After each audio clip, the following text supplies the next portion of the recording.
welcome again to our daily reflections, thoughts and prayers through this journey in Lent.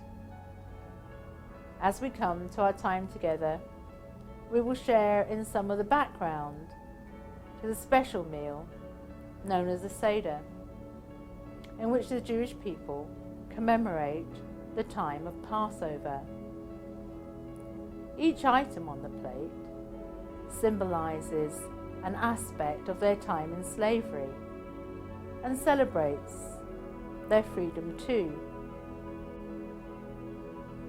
We will reflect on those people today who have also to live in exile due to political and economic circumstances. The reading is from Luke chapter 22, verses 7 to 13. The day of unleavened bread came round, on which the Passover had to be sacrificed. And he sent Peter and John, saying, "Go and make the preparations for us to eat the Passover." And they asked him, "Where do you want us to prepare for it?" And he said to them, "Look, as you go into the city, you will meet a man carrying a pitcher of water. Follow him into the house he enters, and tell the owner of the house, 'The master says this to you: where is the room for me to eat the Passover with my disciples? They will show you to a large upper room, furnished with couches. Make the preparations there." They set off and found everything as he had told them, and prepared the Passover. Passover is the Jewish holiday of freedom, commemorating the Israelites' exodus from slavery in Egypt. The account of the escape to freedom can be found in Exodus 12, when the Jewish were instructed to mark their door with the blood of a sheep or a goat. The angel would then pass over these homesteads.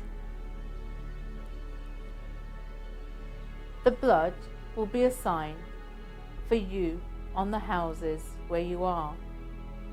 When I see the blood, I shall pass over you, and you will escape the destructive plague when I strike Egypt.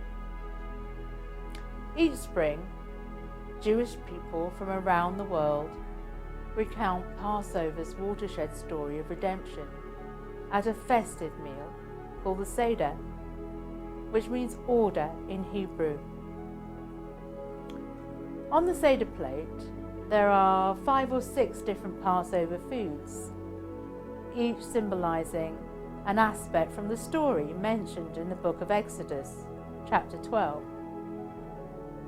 Matzah.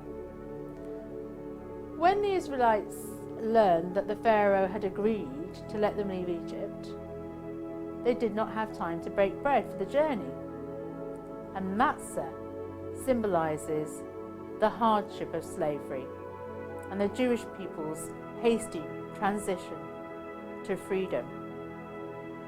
Kappas or parsley is a green leafy vegetable which is used to symbolize the initial flourishing of the Israelites in Egypt.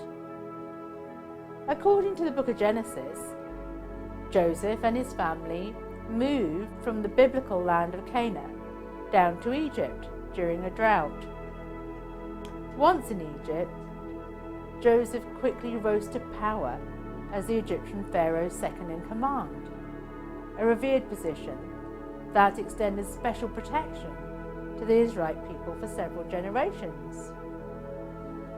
However, when a new Pharaoh came to power, he was threatened by the growing size of the Israelite community and enslaved them. This turn of events is commemorated during the Seder by dipping the carapace into bitter salt water, which represents the tears shed by the Israelites. Carapace also symbolises springtime. Marrow, or bitter herbs, is another one of the Passover foods on the Seder plate, and it symbolises the bitterness of slavery. Haruset, a paste-like mixture of fruit, nuts and sweet wine or honey, is symbolic of the mortar used by the Israelite slaves when they laid bricks for Pharaoh's monuments. The word haruset is derived from the Hebrew word for clay, keres. The shank bone represents the paschal sacrifice offered by the Israelites on the eve of their exodus from Egypt. Unlike the other foods on the Seder plate, the shank bone is not eaten. Instead, it remains as a visual reminder of the time before the Exodus. In a similar way, a roasted egg stands in for a holiday sacrifice, once offered at the Holy Temple. The egg is also a universal symbol of springtime, new beginnings and rebirth, all the themes that are echoed in the story of Exodus. While the egg is not eaten during the ritual part of the Seder, many families preempt their main course with an appetizer of chopped hard-boiled eggs, which they serve with salt water. And this first course reminds them that those who eat it, as they embark on new journeys, they must remember the hardships that brought them there. The Passover Seder is a richly symbolic and sensory experience. The foods that are eaten during Passover serve as a tangible reminder of the hardship of slavery and the exaltation of Exodus.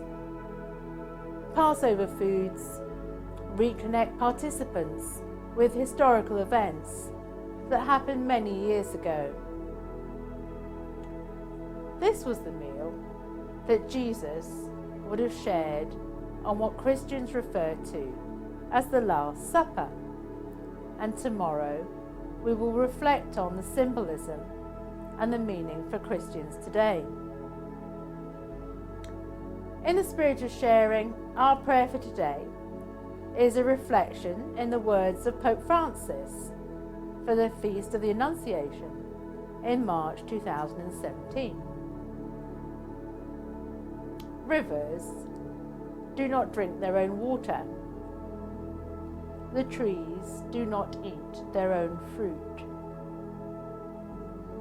The sun does not shine to itself, and flowers do not spread their fragrance for themselves. Living for others is a rule of nature. We are all born to help each other. No matter how difficult it is, life is good when you are happy, but much better when others are happy because of you. Thank you for listening. We will reflect on the Passover again tomorrow, for the day which Christians consider as the Last Supper. But it's also the first time that Jesus shared in the Eucharist with his friends before his brutal execution on the cross. It was also the day Jesus washed the feet of his closest disciples and was betrayed by one of them. Goodbye.